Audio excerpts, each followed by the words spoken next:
Hi, this is Penny, and you are listening to For Your Thoughts, a podcast where ordinary and not so ordinary people are interviewed and we share their extraordinary stories.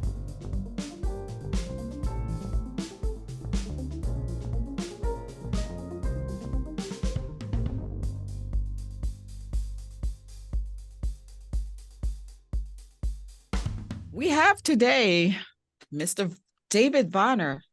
Mr. David Bonner is an award-winning toy designer. I am so proud and honored to speak with you. Hello. Good morning. Good morning. Hello. It's a pleasure to speak to you as well. Thank you so much for having me. Thank you. So, Mr. Bonner, you have designed so many toys, action figures, and collectibles. Some Mhm. of the toys you have designed include the iconic rock band Kiss, the legendary Spider-Man, and the superstars of the World Wrestling Entertainment Conglomerate, better known as the WWE. You have also designed and developed products for notable companies such as Marvel, Hasbro, and Mattel, to name a few of the high-profile companies that you have worked with. And these toys have generated hundreds of millions of dollars in sales revenue. How did this all start? How did you begin this journey as a toy designer? It really all started, really since I was a kid, from my mom. My mom had, comic books in the crib for me, like literally, like I literally had comic books in the crib. She was a big Marvel fan. My dad was a comic book fan. And back then, I'm 51 years old and I was born in 1972. So, back then that was part of the counterculture. Yeah, and when Marvel came out, it was really part of the counterculture. Like Spider-Man was really against, the norms of the day, and the Hulk and all that stuff, speaking out in their own artistic and social way. So my mom was like a really big fan of that. And of course, like, it's the Twilight Zone and Planet of the Apes and like Rod Serling and monster movies and all that stuff. So like I never really knew like fairy tales and like about Bambi. I never read Bambi. It was always like comic books. Mhm. So all that stuff was just in the crib. And so with that, and I'm the only child. Mm. Mhm. So I've always loved comic books, but toys, of course, like I've always had toys. And like my Christmases, like my relatives would come over my house for Christmas. Mm. Like Mhm. everyone would have Christmas, like Mhm. at individual at their house, open the Mhm. gifts, and then they made it a point to come to my house to play with my stuff. Yeah, because it was like Toyland. Yes. It was, and especially to a little kid, when a kid comes down the steps on Christmas Day, in their little mind and in their little eyes, it's like a sea, a land Yes. of toys. They don't have anything to reference from. Mhm. So it's just everything. And I've always just enjoyed that feeling. Like I always enjoyed like the family coming over, Mhm. the toys, or toys just being a central topic of conversation. Like I realized very early on that toys is like a through line through all of us. Like, Mhm. I could talk to my grandfather about a toy. I could talk to my friends about the same toy, and we can all get a shared experience. So, and like, I always realized that there was this through line that connects us all when, everyone had a favorite toy or a toy that Mhm. they loved or a toy that they wish they had. And that's where it all kind of grew.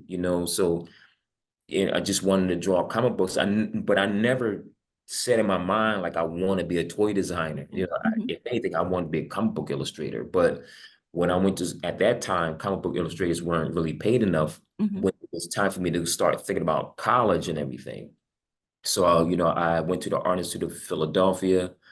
Oh, wow. Majored in advertising and graphic design. And this is when computers were just starting to roll out, Mhm.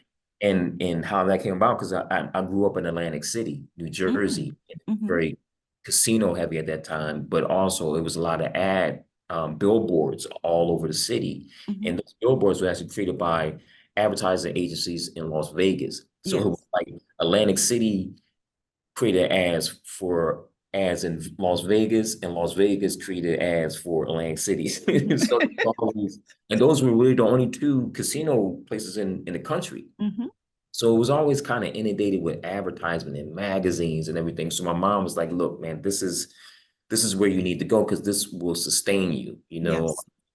Like you can have a career in that. And I didn't see it at the time. You know, of course I rebelled and, you know, fought a little bit as much as I could, but eventually like went to the Art Institute of Philadelphia, majored in advertising and graphic design.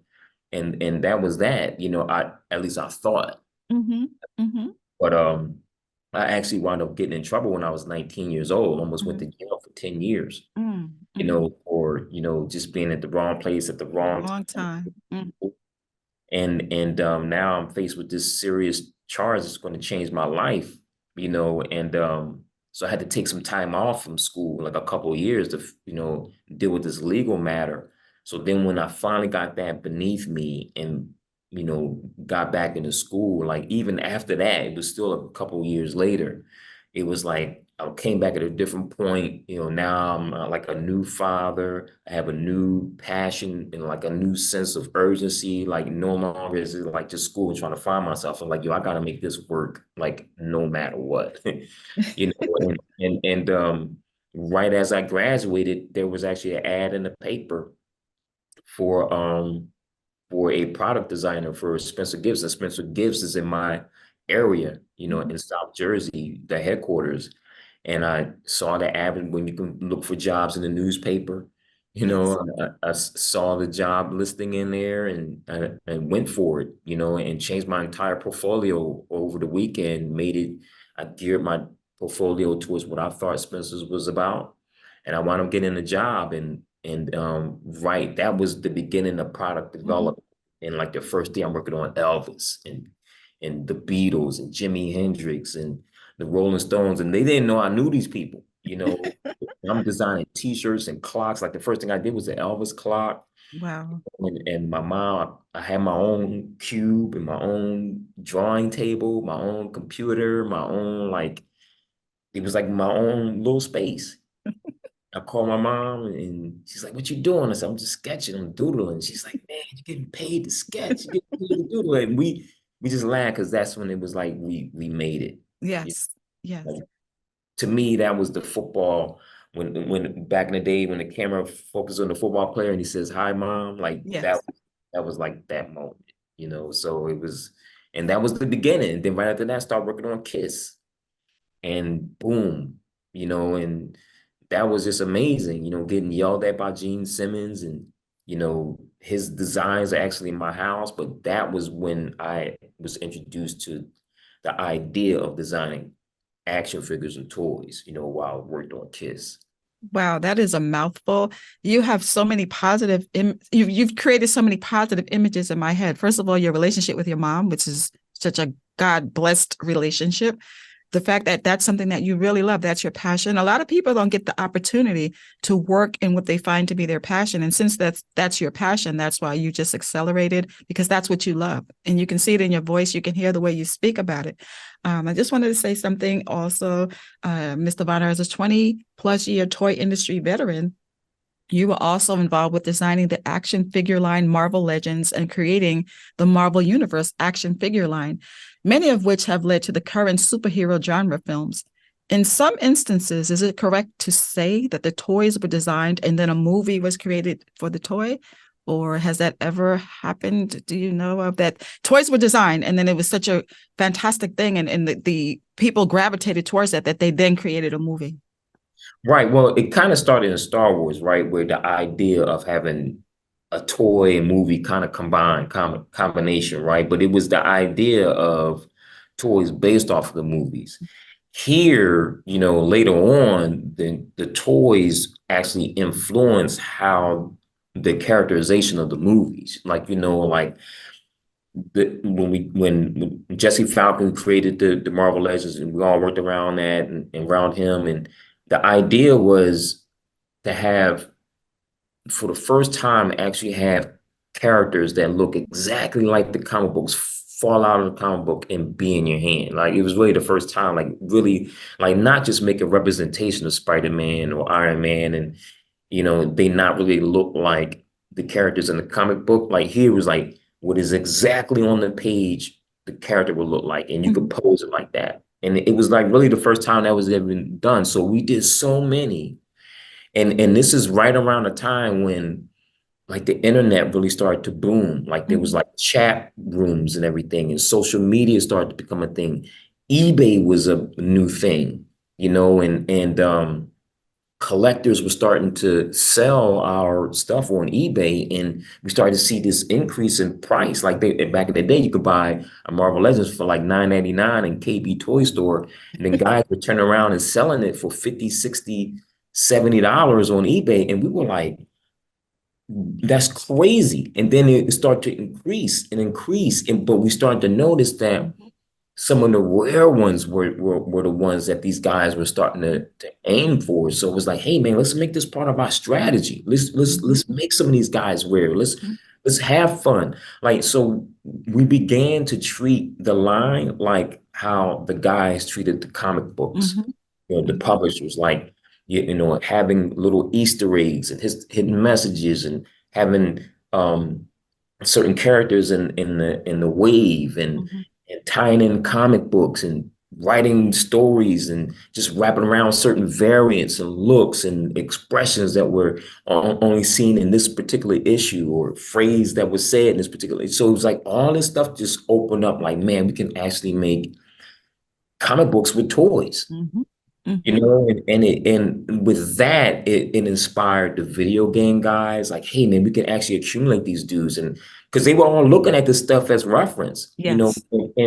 and also too, when I was on board with Marvel, it was brought out of bankruptcy, and Mhm. company Toy Biz brought Marvel out of bankruptcy, and I was a designer for Toy Biz, so Toy Biz was at the top. Yes. So it was like we had so much reign, like free reign. Was like we could talk to the publishing guys, and then the movie stuff wasn't even a thing, but it was like, hey, like we want to present this as a movie, we want to present this, so Mhm. these are the things we're going to represent as the Marvel Universe. So the toys were there representing what will be the outcome of the movies, what type of merchandise will be tied to the movies, and it became this visual representation of a grander thing, Mhm. like Mhm. it almost like models for the movie. Yes. And, Yes. and so and all of us were long, passionate, lifelong comic book fans, Marvel fans. So it was like we all had this sense of like we can all bring Marvel like back, like a Mhm. renaissance, like Mhm. a renaissance. And we wound up creating magic with that, You just did. really staying connected to the source material. And the source material, the reason why the source material is so good, because like one of the things Stan Lee always said was like, just look out your window, look out your front door, look out who's around you. Take note of yourself, take note of others around you, your anger, your passion, your love, your whatever. And then apply that in story form. So it just so happened that our story form was toys. Mhm. That became a vehicle of how we could tell even grander and better stories. Wow. Amazing. What toys did you have the much fun designing where you said, I really like designing this toy? I'm so glad to do this. I am so glad that I was blessed to be a toy designer because I love this and I love this toy. Well, Spider-Man was fun, because of just being a Spider-Man fan. The first one I got to do on my own was Mm. like Scorpion action figure, and Scorpion is one of Spider-Man's villains and stuff. And I had it like really toyetic by having this spring-loaded projectile launching tail and everything. So it was just like fun, and the tail was bendy and stuff. It was just like fun. So but then everything just becomes combined. Like one day you're like in a day you're working on the Spider-Man figure, then you're helping out with Lord of the Rings, and Mm.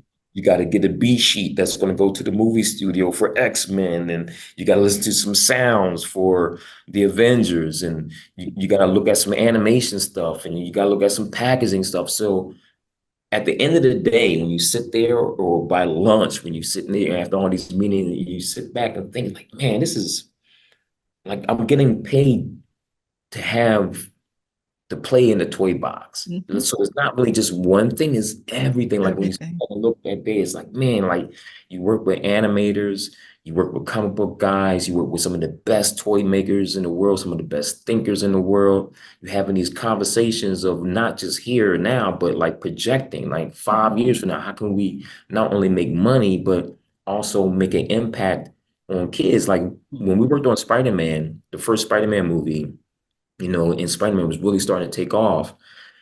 One of the things that we were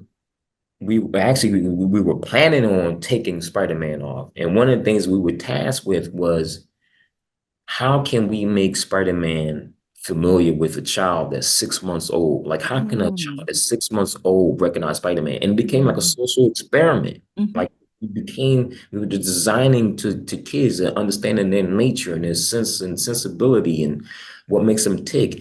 And it's so crazy that those toys that we designed and developed for those kids that were 6 months old, they're now parents and they have kids and their kids love everything Spider-Man and Marvel. And it was like we everything that was in our heads that we grew up with, we developed into a technical sense, almost like a scientific sense, to be able to creatively impact kids and then for them to take those ideas and grow up with it and those passions and boom. Now not only are they Spider-Man fans, but they went to school to be scientists or they're filmmakers or they're toy designers or they're marketing people. Like they wound up getting something out of the entire spectrum of everything that we were doing.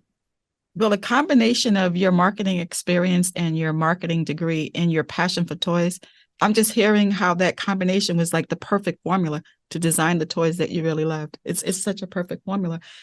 What projects are you working on now, if you can disclose? Because I know sometimes projects are confidential, but I just wanted to take a step back when you were talking about animation.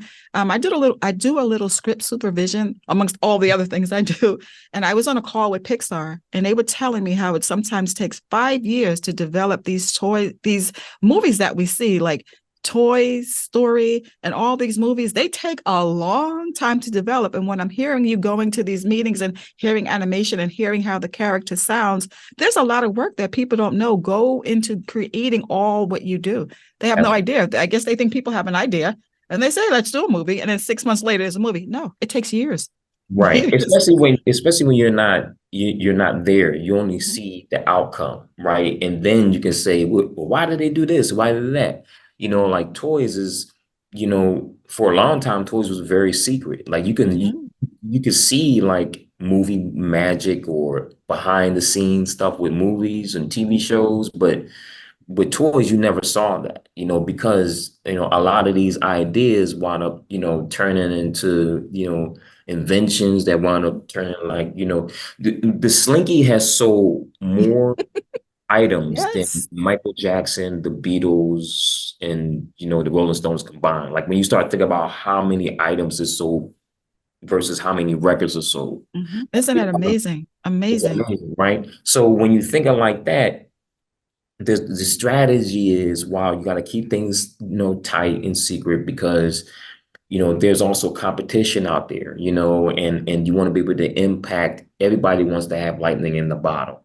So with that, a lot of the toys are designed and developed in like sometimes 18 months, in advance, 2, 3 years in advance, depending on like what is tied into, yeah, how complicated it's going to be, or if it's a movie studio, if things have to be developed first, like, the story got to be worked out, and then the characters are worked out, then the special effects, and then that stuff is handed over to the toy company, and it's like in spurts, because the studio doesn't trust anybody. Right. They don't trust Yes. anybody with the scripts. They don't trust anybody. So everything has to be vetted or watermarked and everything. And then it trickles down to the toy company. So Mhm.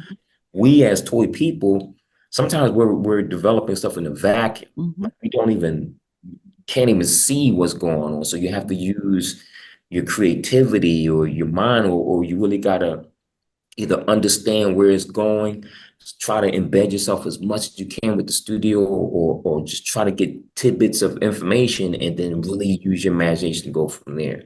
You Yes. know, but Yes. a lot of things are just they're really done in secret, and it adds to the movie magic, to the toy magic of it, a little bit. There's obviously like the sales and the marketing part of it too. Mhm. But also, like, for me, there's nothing better than the magician pulling the coin out of the kid's ear. And the kid is just wide out, like, wow, how did you do that? The magician isn't going to tell. The adults around them know that there's no way possible that can happen, but we too are in a sense of awe that we just witnessed this. So it's a little bit of, you want to always kind of keep a little bit of the magic too, to kind of hold it back. And now that we're in this information age, everybody wants to, reveal things so much, boy. But I'm from the old school where I try to hold things tight. You Mhm. know what I Mhm. mean? Then spring it on. Then spring it on. So let me rephrase that question because that was not a fair question. I But understand. I can No, tell you something. oh, yeah, I'm just saying what has been released that you want to share with the listeners? That's a better question. I don't want to invade your privacy in No, any no, no, way. no, no, no, no, no. But some of the things I'm working on now, like I'm working with different creators on their stuff to help them kind of bring their toy creation to fruition, Mhm. right? So like there's a successful, like I had a successful Kickstarter campaign with a character. He's called Odious. So we're gonna launch his action figure, and he has like real clothing. He's like a mix between a wolf man and a Sasquatch. So other guys can have their imaginations kind of going. And actually, I'm actually right now developing some toys right now for a movie franchise that's Mhm. pretty popular and has some superheroes in it. So you'll be seeing that pretty soon, and working on some comic book stuff. So and also like leaning in more into like branching it out. Like, what more can these toys do? Like, toys aren't just to play with. They can be used as marketing tools. They can be used as commercials. They can be used as film. They can be used as paraphernalia. They can be used as memes. So it's like, my thing is it's like a tree, and then the tree branches off into this infinite amount of branches and leaves. And to me, like the creativity, the toy is the stem, but once it branches out, it's just an infinite wave of possibilities where it can all go. My mind is always thinking, Mr. Vonner. And one of the things, I have a 5-year-old grandson. I have a whole lot of grandsons, but the 5-year-old in particular, he loves Spider-Man. Everything Mhm. has to be Spider-Man.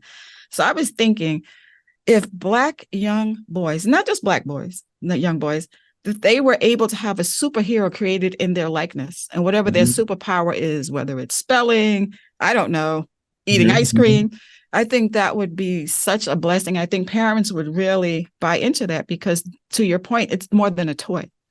Yeah. It's more than a toy. So I was And, always, and also too, like I think that a lot of people kind of forget when they were kids. Like, adults are very aspirational for kids. Like mhm. when a kid comes into their sense, everyone in the world is big to them. Yes. There's big kids, there's big teenage kids. They always say, "Well, he's older than me." Or when a kid, they'll just, "How old are you?" They go, they don't even want to talk. But No. it's big, that's my big cousin, that's my big brother. There's grown people, there's big cars, like everyone is big, right? And that's aspirational. Mhm. And I think that like when I was a kid growing up in the 70s and 80s, like, $6 Million Man was, I love $6 Million Man. I love the Bionic Woman. I love Evil Knievel. Football players were like, superheroes to me, but my grandfather was like a superhero to me. My mom was like a superhero to me. Yes. Your mom is a superhero. Right. Like, by my dad, and it like, or like my grandmother would say some of the funniest things or some of the most wittiest things, and to me, or command attention. I didn't know that it was like really respect at the time. I just knew that there was something about adults that was like, that you had to gravitate to. Like, you always listen, you always took in the data. You always took in the data, even when it appeared as though the kid isn't there or isn't paying attention or don't care, or whatever. The brain doesn't operate. It's still taking in some kind of data. It's still Mhm. taking in the environment. It's still taking things in and processing it, in various ways. Mhm. So just being able to understand that and go back into that and view it, and to me, that's how you in a path like this, like, Mhm. being connected with your childhood, being connected with your passion, like that's how you create that bridge or Yes. that. Because one of the things the 5-year-old says, because he has older brothers, is, I'm too little. I'm too small. And I'm like, you're going to get there. You probably will grow to be bigger than your brothers. And you just hit the nail on the head when you said they aspire to be big. My big brother, my bigger self, because they think they're small. Right. So that's why I was also, that's what I said. It would be an amazing thing if children were able to have a superhero created in their likeness, whatever their superpower is.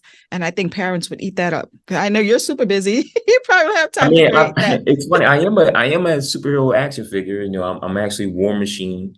I'm Oh. actually I'm. It's funny because I was the action figure War Machine from Marvel Legends, and War Machine is Iron Man's best friend. Mm, But it just so happened that there's been three people who have been War Machine. It's Terrence Howard and the other brother that played him in the other movies. mhm, Oh my God, his name just escaped me. Dark skinned brother.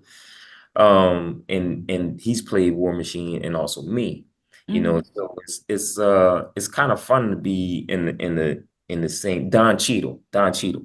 He mhm. also plays War Machine. Now, when you say plays War Machine, were you the voice of the character of the movie? Is that what you mean by No, play? no, no, that was my head for the action figure. That was my Oh, likeness. That was my likeness, wow. right? Wow, wow, wow. Before all of them. And that actually is so funny because like, I was used, that figure was used in the meeting and to be able to bring forth Don Cheadle because he looks so much like the action figure, which is actually me. Mm. But you don't look like So Don Cheadle to me. You have your own look. yeah, I do, but I think Terrence Howard looked a little less like the action figure than both of us. And also the character, like it's funny, like the character, and it's also this is the wild thing. This is the wild thing about my Iron Man journey, right? Like Iron Man growing up was always one of my favorite characters. And then like in the 80s, um, Iron Man's Tony Stark's friend James Rhodes, who's black, Hmm. takes over the role of Iron Man secretly because Tony Stark is suffering through alcoholism. Like he can't function as Hmm. as Iron Man, right? So James Rhodes take over the role as Iron Wow. Man. Now, here's the wild thing. Now, this comic book is being drawn by Bob Layton, who was one of my favorite artists. And back then, when I'm a kid, I'm just seeing the name Bob Layton, Bob Layton. Now, fast forward, working for Marvel and all this other stuff. Um, I wound up designing, the action figures for Marvel Universe. I see Bob Layton. I give him the Iron Man figure that I designed, like the classic Iron Man figure, right? And he's like, man, thank you. So we start building up a rapport. So now I'm like, man, this is Bob Layton, like my favorite artist. Is like, man, I'm talking to him. So then I'm working on the Iron Man movie, developing all this stuff, and I'm like, man, this is what Bob Layton would do. Like, this is how the armor should look, because this is what Bob Layton. I'm telling this to the team. Like, I'm pulling out old Bob Layton comic books and all this other stuff. So then I find out we had this press kit that's going out, and it's going to the movie studio, it's going to families, going to actors, blah, blah, blah. But no one sends one to Bob Layton. Like, they never Wow. even thought about it. So I'm like, Hmm. yo, I'm going to send him my press kit. Hmm. So I sent him, and it had a box with all the little goodies in it. Hmm. So he writes me back and he is so happy that I sent it to him because, of course, he's feeling forgotten and he just wanted some stuff to give to his grandchild, Yes. right? So then we start talking. Then he tells me that, him and his daughter, they didn't really have a good relationship growing up, Oh. Hmm. So now he wants to be able to, do for his grandkid. And he said the reason why he really didn't have a good relationship with his daughter is because the story of Tony Stark becoming an alcoholic and almost ruining his career. He said that was my story. Oh my goodness. That was my Wow. story, and like that was my journey. And I came Wow. out of that and we put that into the comic and that became a big part of the movie. And we just became talking and as fathers, we connected as fathers now. Yes. Yes. So it goes from being a kid, worshiping this dude. I want to do what he does. I love what he draws. I want to draw like him. I wound up designing his stuff. I wound up meeting him. I wound up befriending him. And now we're like, we connected as brothers, as fathers. You know That's what I an mean? amazing journey. It's an amazing journey. And he's one of my really good friends now. You know, and that's like the power of toys, the power of Yes. comic books, the power of like of sticking with it. Hmm. I mean, of understanding that you may not see the bigger picture, you Hmm. know what I mean? But the picture's always rolling. You know what I mean? I Like like that. I like that. the scene that you're in right now is not going to be edited or seen the same way. Mhm. You know what I mean? Like you're part of a bigger picture. There's so many story arcs, there's so many loops, there's so many twists that if you stay in it, you'll see outcomes like that. You know, you'll be able to have benefits in ways that you never saw. You'll be able to have experiences that you never saw throughout the ups and the downs. You know, when you like I could never have written anything like that or imagined anything like that, you know. But when you stay with whatever, despite how thorny it may be, or how like, man, I'm running to this stream of bad luck, man. But it's like I just took all my eggs and I just put them in one basket. I said, I don't have a bunch of eggs. I realized it. You know, I don't have a bunch of baskets. I got to take care and do with what I got. But you're extremely smart and focused. If they, and that's one of the reasons, there are many, one of the reasons why I wanted to talk to you, because you have achieved what many people would love to achieve. They would love to take their passion and create that into something that's sustainable economically. They would just like to do what they want to do, but because life gets in the way, a lot of Mhm. times Black men in particular don't have that opportunity. No, I was so impressed with you, your stick to itiveness, your passion, your creativity, your mom, her influence. And that's why I wanted to talk to you. I see often that you write or you say for the culture. I see right. you write that a lot. What Mhm. does that mean to you? What for the culture? It means for everything. Like, you know, when like for instance, when you see me, a black person, like going somewhere, like that's for our culture. You know, when you see me, you know, or like see these comic book movies and now everyone's talking about when you see Black Panther, like that's for the culture. When you see people having fun, when you see kids using toys or the benefits of toys in STEAM, and you know, that's for the culture. Like it brings us all together. Like I said, like toys is just a through line that connects us all, you know, and if That's true. we can share that stuff and not dash each other dreams. And it's funny when you say that because one of the reasons why I'm like this is because of my family. Like my family never dashed my dreams. Like I like outside of the family was like wow. For me, that was like that's where all the dream killers was coming Oh from. yeah. The But haters. Oh, inside, you know, your family make you feel like you can, yeah, my baby can dance and yeah, my baby can do this and all that other stuff. But outside of the family gave me the sense of I gotta really work at it. Like it's not gonna come easy. Like mhm. you know, it's a little bit rough out there. You know what I mean? But I never had my dreams dashed from my family. And sometimes, particularly us as Black people, man, like we could talk to our close friends, family, and either intentional or not, dreams can be dashed right there on the spot. I want to draw for Marvel Comics one day. Oh man, you ain't gonna be able to do that. That's You so can't true. draw. You know what I mean? Or sometimes it's passed off as a joke. Yes. So, and sometimes what we interpret as a joke, what we hear as a joke, sometimes the universe doesn't see it that way. You know what I mean? Sometimes when you say out of your mouth can really have weight to it, whether it's a joke or not.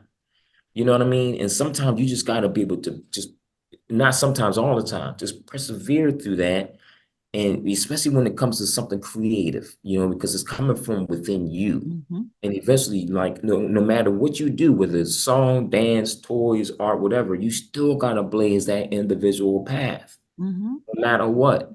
Hmm. The first thing you gotta do is get past the idea of, man, I want to share it. I want to Yes. share it with somebody because a lot of the times, like people just don't want to do that Hmm. because the criticism. Then you got to be able to take that criticism. You know what I mean? Whether it's good, bad, or indifferent. and that's only going to make you better. Yes. So that's how it was for me, especially being the only child, because it's so much coming at you, and then you really have to gauge what's right and wrong. And then sometimes you just have to I just put the blinders on, like, hey man, this is what I love.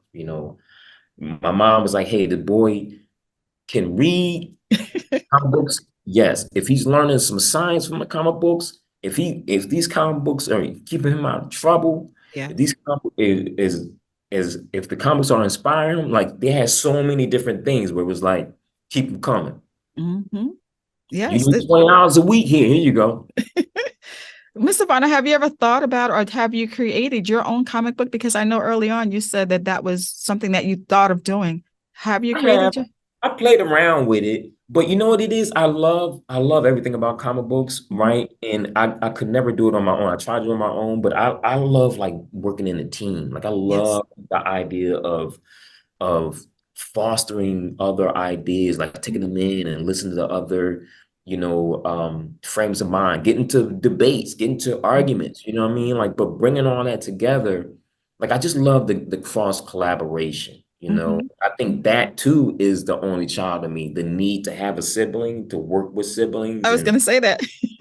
Yeah, you because know, it's a double-edged sword because as the only child, you're able to be the prince of the kingdom. So mhm, what you say as a child, there's no one else to challenge you or discuss or debate that. And I think that you like the camaraderie, you like being able to banter, talk back and forth with people with like-mindedness because as a child you were the child. Like is this right, there's nobody else but me. What I say goes. right, So it's right. so that's interesting. So yeah, Um, so with that, so I think that's also too why I love be able to now collaborate. Like I mhm, collaborate with so many different, whether it's filmmaker, content makers, comic book creators, toy makers, just people inspired to do something. I love being able to collaborate because it's like, all right, man, you meet a new friend. Now you can kind of, hook them up with some cool friends and do something cool, mhm. Yeah, and for your clubhouse.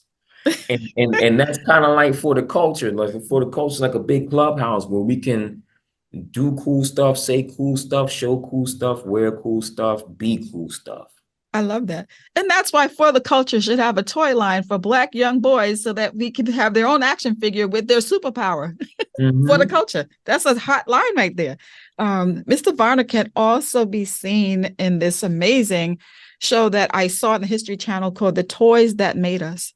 Because that's Hmm. how I found you. I was watching this show and I really am impressed with the show because it's how we have what we have in our household, like Kellogg's and Campbell's, and it was all that sort of thing. And it's usually it could have been named How White Men Got Rich in America because it's all these stories about these white men who had an idea and they were sitting in their basement. They had a few crumbs and they created a cookie. Then the house burned down, but they got more money. So they got a Right. building, they got more money, and then that burned down. And they kept getting access to capital, which we normally don't get, or they were able to Right. fulfill their dream because they may not have the challenges that we as Black people have. I'm not going to turn this into a Black white thing, but I No. just want to say that when I heard your voice, I said, wait, that's a Black man. And that's how I Yeah. reached out to you because I was so impressed with the fact and hearing your story, how much of your passion and how much your dreams were being fulfilled. And that's just a story that I want to magnify because we don't hear stories like this. We hear, well, I was going to do this, but then I changed my mind, or I was disenfranchised, or I was so beat down Mhm. that I didn't do it. And you're such a positive story. And I want people to hear your story because it's so positive.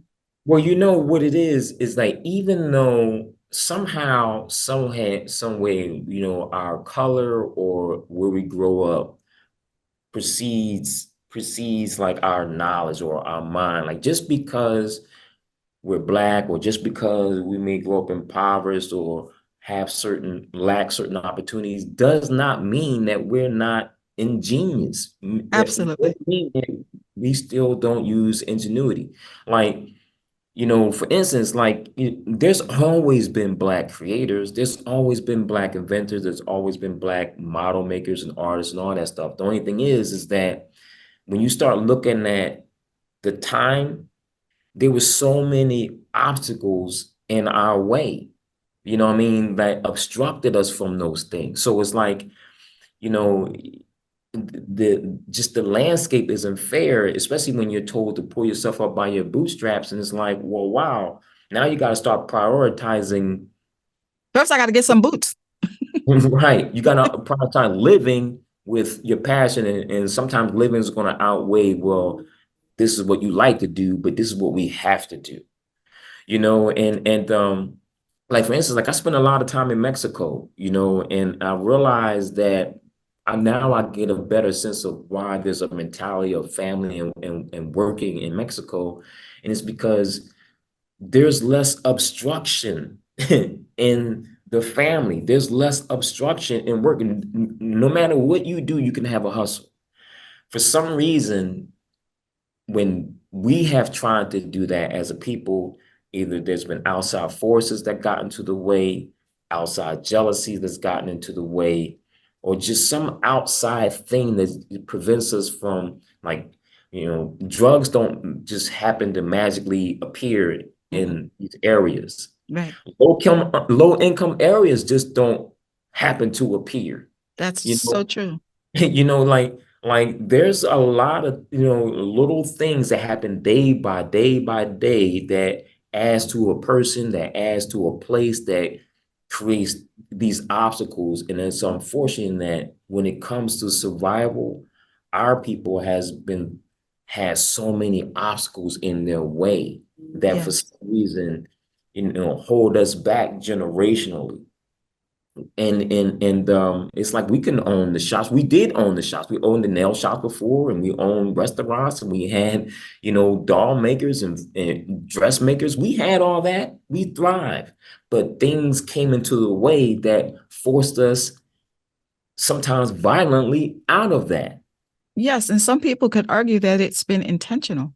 It's not Yeah, just by design, because we right. are very creative. Leave us alone, give us the resources. You would be amazed at what we can do. And you are a prime example of that.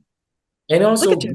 like, greed has come into a way. Sometimes people, like, we can be greedy. We need them, but we don't want them to function because we want to have a bigger portion, or Mm-hmm. be able to give them this portion so they can continue to make a demand for this, and so it's been a lot of instances where, and it's not just one. Like, we're not monolithic. Our problems isn't monolithic. You cannot trace it down to one thing, but the main things that has happened to us has, just like a tree, branched off in so many different ways, whereas now the branch is so far away from the trunk that the trunk is like, I don't know you. I ain't got nothing to do with that. You grew that way on your own. And it's not fair because we're all connected. It's Yes. all from the same thing. So, a lot of, and that's what I try to, being a father, understand that, especially when it comes to toys. Like, there's a lot of parents, black, white, Spanish, I don't care. There's a lot of parents right now incarcerated, not because they were bad people, not because they didn't have options or anything like that, but because for some reason, they made a wrong choice. Choice. And hey, they might have tried to get a toy for their kid. You know what I mean? They might have made some bad financial decisions and got into a rut. Now they want to do this to try to overcompensate and have a decent Christmas or a decent birthday, So true. decent Easter. And it's so, when you start thinking about that, it's like, man, like, there's a lot of people who have gotten caught up trying to see their children smile just on Exactly. one day. That's so true. And So true. that's for the culture. Like, that's us. That's us. There's a lot of brothers in jail right now just because, I just want to get some Christmas presents for my kid. Yes. It's unfortunate. Right. Thank you so much, Mr. Varner, for Thank you. taking time to explain all of this and to let our listeners know that a man of such passion and greatness exists. And I think people need to hear this story. How can people reach you? What is your email address or your website so that they can connect with you for the culture? I love that, for the culture.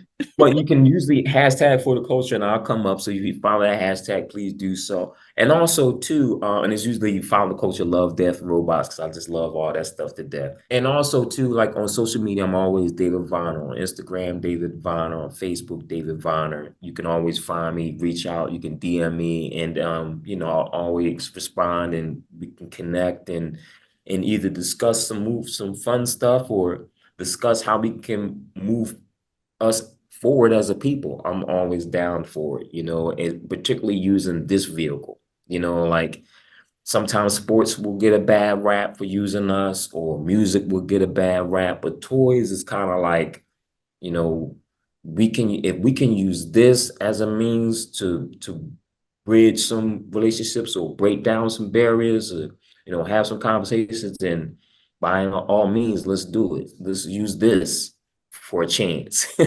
Everything else we use, let's try using this. Thank you so much. If you would like to be a guest on this show, or you know of someone ordinary or not so ordinary accomplishing amazing goals, please contact me. That's PENNBROOK consulting@gmail.com, for Instagram or Facebook at Penbrook Consulting Corp. Or you can subscribe and follow me on YouTube at Penbrook TV.